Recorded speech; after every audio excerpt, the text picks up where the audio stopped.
Hi guys, welcome to another video. We're getting into this one today to look at the Fire Staff.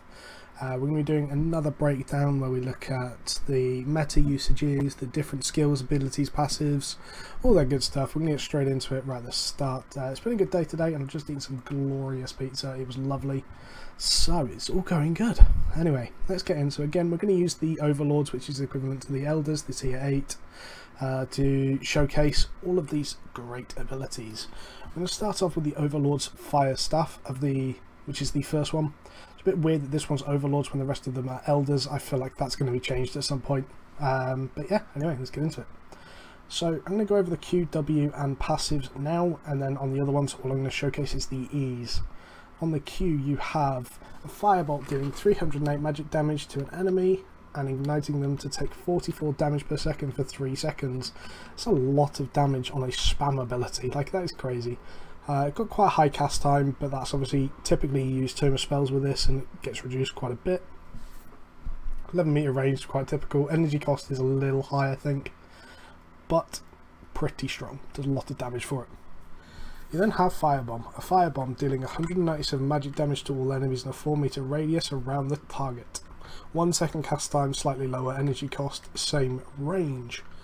Again, unless you're hitting like 3 or 4 mobs consistently with a Firebomb, pretty much always use Firebolt. I think you'd always focus the target down anyway, so I think it's just better to be honest. But yeah, very strong Q Firebolt. Anyway, let's get into the W's.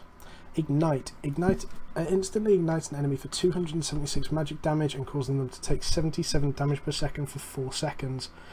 Very high energy cost on this. High damage but high energy cost, instant cast, and again 11 meter range with 10 second cooldown. So a very low cooldown in fairness. I think what this is trying to showcase is just how energy demanding fire is. It's pretty crazy. But again, we've seen 77 damage per second for 4 seconds there, and we've seen 44 for 3 seconds there.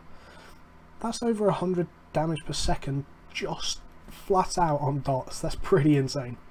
Yeah, pretty strong. And then got the Wall of Flames. Creates a flaming wall in front of the caster, dealing 119 magic damage every 1 second to enemies while they stand in the fire. Enemies hit by the fire will try to flee. 43 energy cost. Wow, that's massive. Cast time instant, range 35 meters. Just think about that. 35 meter range, that's pretty nuts. I feel like it doesn't actually cast at 35 meter range. I think it just casts in front of you instantly. Okay. And then the cooldown is 15 seconds. This is probably my favourite ability on fire, on every Fire Staff bar one. We'll go into that one a little bit later, but basically what you can do is, because you can run through the fire, if you ever have a melee tunneling you in a fight, put this down, run over it. What are they going to do? Run around it and run over it again? You can just run backward and forward on this flaming wall for ages, and as soon as it goes down, kite, fight around it again, kite, fight around it again. You just do that all day long. And yeah, it's pretty damn insane how strong this really is. Obviously it's high energy cost, but I think it's worth it for the amount of crowd control it can do. You can also get this, if you can get this in the middle of a team fight, you're just going to cause havoc as they try to get through to each other. You can get a little bit of RNG with this, in that if someone flees, they can flee and run back to you. So imagine this wall, this line here was the wall. So, oh wow, that was not straight at all. Imagine this line here is the wall. They can either run into it and walk back, or they can run into it and walk over. And that's RNG, unfortunately. Sometimes it'll work for you, sometimes it'll work against you. I've seen someone walk into it and bounce off every time towards us, and he basically got murdered. Other times it just doesn't work. Very, very strong. Amazing for just like counterplay, because you can just run over that all day long and they can't do much about it really. Fire Wave. A cone of fire appears in front of the caster, igniting enemies it hits. Enemies affected suffer 90 damage per second. Wow. And will be knocked back. I believe it's something like a 3 second. I think it's 3. Don't quote me on it, but I believe it's a 3 second dot. So 270 damage per second, or over 3 seconds. Again, fairly strong, and then knocked back as well. 10 second cooldown. 20 meter range, which is massive, like that's nearly off screen sort of range, and 29 energy cost. Yeah, with a 10-second cooldown. Works similar to Wall of Flames, probably a better solo option. Wall of Flames being a better group option is my opinion, is how that to work. If you're solo roaming, running this is probably not a bad idea, just for knocking people away and having a big dot on them on a 10-second. Play around this and just get the cast off when they get knocked back. Fireball. Cast a fireball that explodes upon impacting an enemy, dealing 357 to any enemies in 5 meter radius, and setting them on fire for an additional 17 per second for 6 seconds. Low energy cost really compared to the rest of them. Cast time's really quick, it's kind of negligible. 18 meter range, which is really long in fairness. I believe it's a skill shot, so it's not targeted, so it makes sense why that would be quite a long range. And a 10-second cooldown.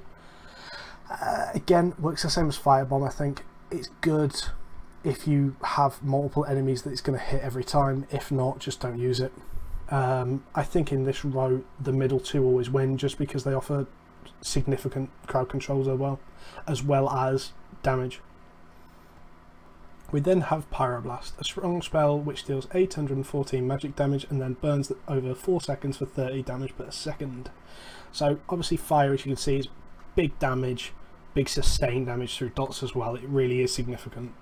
43 energy cost, 2-second cast time, 9 meter range, so it's actually lower than the normal caster range, and 15-second cooldown. It's good. It's only good if you don't get interrupted. So there's times where I would run this. If you're running something like a Scholar Robe and a Tomb of Spells, you can get this off in like 0.8 seconds. But there are other times where just standing still for 2 seconds to try and cast this is just impossible. It's never going to happen.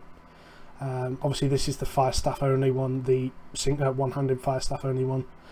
I don't think it's really worth it, in fairness. I like it, but I don't like it enough to have to stand still for 2 seconds. The passives then. Every normal attack sets the enemy on fire, dealing an additional 24 per second for 2.5 seconds. Again, that half second, it actually does a half tick. So it will do 48 damage over the 2 seconds, and then it will do 12 damage over the half second. Energetic, every normal attack you restore 4 energy. Really strong with fire. You basically have to run it in everything, even PvP at times, just to sustain your energy. Otherwise you are going to struggle with energy completely. I would suggest running something like a Druid helmet, maybe, Druid cowl, for the pool of energy on the floor. Because you can dip in and out of the pool and it restores a lot of energy, and I think you just need it with this build up with these staffs. Aggressive caster, every 4 activated spells you gain a cast speed buff of 66.667% for 3 seconds. Strong, really good for burst.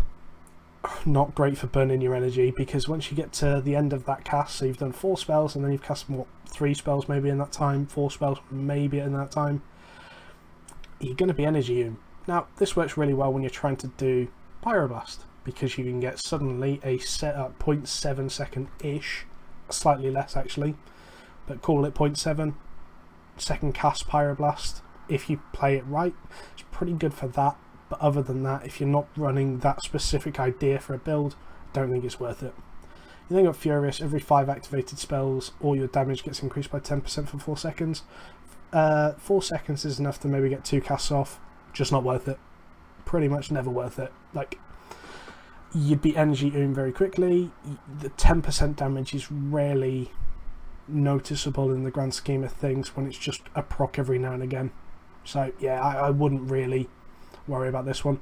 For the passives, I'd pretty much always run Energetic, maybe Aggressive Caster, if you're going for pure damage, effectively. So I'm going to move into Great Fire Staff. See, everything else the same, except it's the 2-hand version of the base staff, and the only difference is Flame Pillar. After a short delay, a Flame Pillar erupts out of the ground, dealing 485 magic damage to all enemies hit, 41 energy cost, cast time is instant, 15 meter range and 10-second cooldown. Really strong. If you can time it and the delay is only about 0.5 of a second, this is really good. This is what we use in my setup for the Hellgates, we run with a fire staff, a great fire staff in that.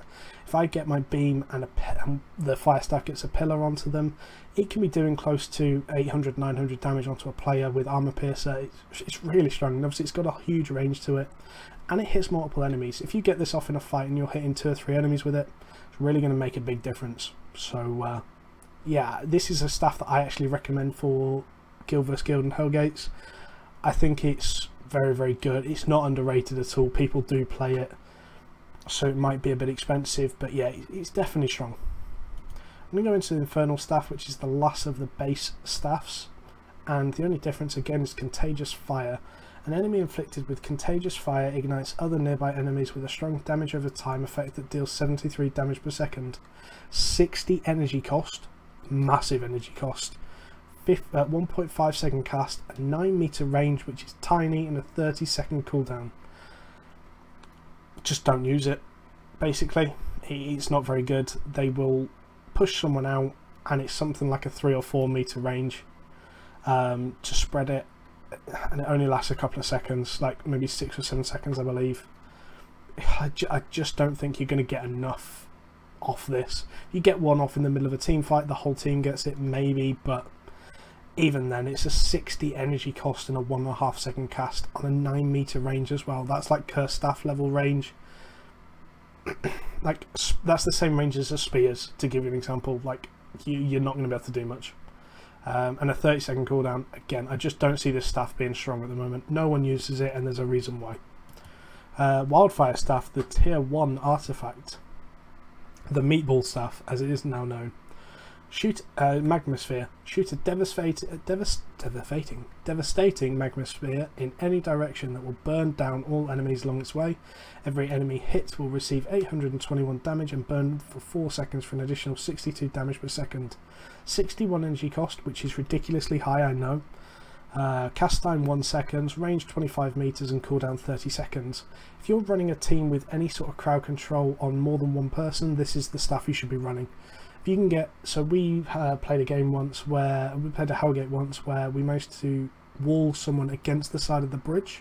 The only way out of it is they had to run upwards or downwards, and then we had the fire staff actually hit every single person with this. It basically won us the team fight. If you hit 2 or 3 people with this and then get a big engage, their team's half health with a dot ticking on them. It does a lot. A good player that can maximize this and hit wildfire staffs every time, play around choke points. I think this is a underrated staff. It's popular, but I think it's still underrated. I think people should be playing around this a lot more. Just a combination with that. If you use Fire Wave into Meatball, they get knocked up a little bit as they get knocked back. So there's a slight CC in there as well. You can also use the Magma Sphere straight after. It's going to be very hard for them to dodge, and you get obviously the combination then of the dots as well. Big damage. And Meteor Staff. How I love this staff. This is the tier 2 Hell artifact. Very expensive, very hard to get, and it is Meteor. Summons a meteor that will hit the ground several seconds after this casting is complete. I believe it's around 4 seconds. On impact, it deals 1,448 magic damage and knocks all enemies hit away from the point of impact. Excuse me. That is crazy. That's just a massive amount of damage. The energy cost 90. Yeah, 90. I didn't misspell that. Cast time 2 seconds, 15 meter range, and 30-second cooldown. This is for nothing else other than 1 in a million combos that's based all around this staff that you just get everyone trying to CC someone on the same place. It's also for Zerg v Zerg. So in Zerg v Zerg, when you can hit like 2 or 3 people with meteor staffs, I watched a 20v20 castle the other day. They dropped 3 meteors on the same place and they wiped about 8 people with them. It's pretty nuts. But for Hellgates, I think there's just too much counterplay to it, too much interrupt, too high in energy cost. You wouldn't be able to cast it more than once, maybe twice at a push. I just don't think it has a place in Hellgates.